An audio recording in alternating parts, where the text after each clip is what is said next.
All right, what's up guys? We're gonna be doing a cobra pull cord install. So I'll jump right into it and you'll see in this next clip, we'll just get started. So once you get your cord all opened up, set it somewhere you won't lose it. And then you're gonna have to take this black cover off here. There's gonna be 4 screws. One in that hole, one in that hole. There's gonna be one right there, and then another one right there. So you don't actually have to take the hood off. I just had it off for some other reasons. All you have to do is take your side panel off and take your can out. So I've already done that. Then you're just gonna take those 4 screws out. So to take these Torx out, there's 4 of them, like I said, and you're gonna want a T30 for the actual bit. And you'll just be able to fit it right in there with an extension.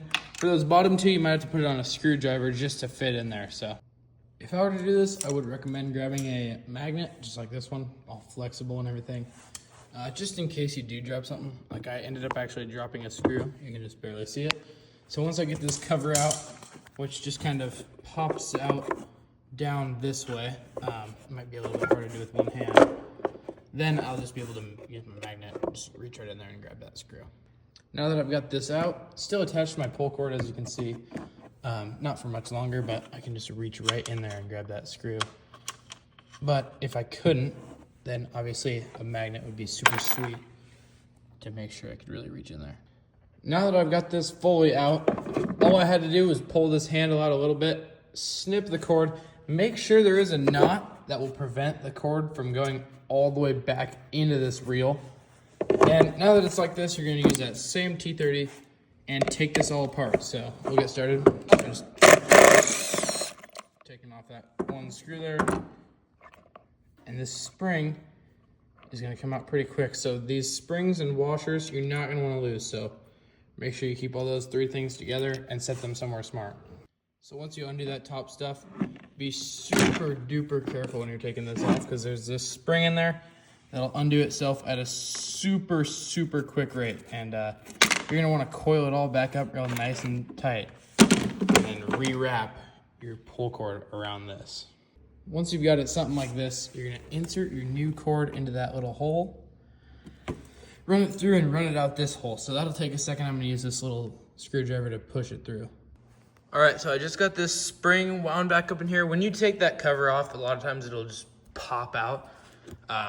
Be careful when you do that. It's pretty aggressive, but I found the best way to do it is just kind of hook this outside metal piece of the spring, push your palm down and just kind of spin the whole lid while all the slack will just kind of line itself back up. And then obviously be careful after you're done. But now you're just gonna pop that cover back together after you got your knot tied, and make sure it's a good strong knot. And wind the string up, leave a little bit of slack. And then yeah, you're just gonna pop this cover back on. Once it is fully back together, it should look something like this. And it's going to sit in this machine just like that. So you're gonna put this piece on, then this ring around, and there will be a silver plate, which I forgot to show. You can just see the base of it in there. And then it's gonna be a washer, a little spring, this top piece, and then the screw is the last piece. Now we'll put it back in. So after you get this back together, you're just gonna put it on here and run this cord up through where the old one was coming from. Make sure you don't hit any of these hoses or wires, because that could eventually rub through. You're not gonna notice it right away, but it could definitely cause some other issues. So make sure it has a super straight shot, not hitting on anything. And you're also gonna wanna make sure, don't cut too much slack off. As of right now, mine pulls out about 4 feet, which is plenty compared to the old string. So you'll kind of figure that out later. Where to cut it and tie the handle on. So I haven't done that yet, but just make sure it sucks in. Tie a knot, obviously, so it doesn't get sucked back in, but make sure it sucks in just like it should. And I only put 1 screw in to hold it right now. I'm gonna put the other 3 in just a minute, but I just wanna get this all, making sure it's all working. So I actually ended up forgetting to video a little bit, but after you get this cord run up here, you really don't have any trimming to do. I did tie that knot, and it ended up cutting right below it just because this had a lot of slack in it. Then I like to tie a double knot in here and just tuck it in there, and then tie a knot right in front of the handle too. just so the handle doesn't slide back and forth on it. And then